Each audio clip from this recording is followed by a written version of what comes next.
Sostenibilità, etica, impegno e passione, queste le parole guida del progetto di Latteria Soligo, cibo sano e sostenibile, formiamo gli chef per il nostro benessere, tenutosi presso l'Istituto Alberghiero Beltrame di Vittorio Veneto. Un appuntamento ideato e realizzato dalla Latteria Sociale che ha visto come ospite d'eccezione lo chef stellato Davide Oldani.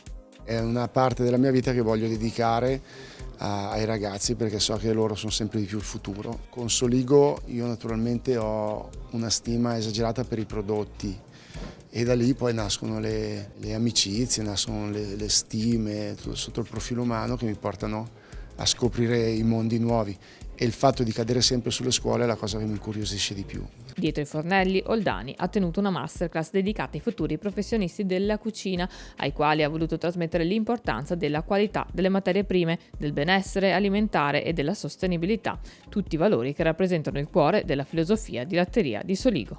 Il Beltrame è una scuola di eccellenza di questo territorio, qui abbiamo l'UNESCO, qui abbiamo il DOCG Valdobbiadene del Corelliano, io credo che sia il posto migliore, la location per fare questo. Abbiamo potuto avere Oldani, che è stato entusiasta di venire in quest'area e portare le sue esperienze ai ragazzi, alla scuola, a far crescere un territorio, perché quello che abbiamo bisogno nel prossimo futuro è far crescere i ragazzi e far crescere questo territorio. Un'iniziativa nata per creare un ponte fra il mondo della formazione e quello della ristorazione, offrendo agli studenti un'opportunità di apprendimento diretta con un grande maestro della cucina italiana.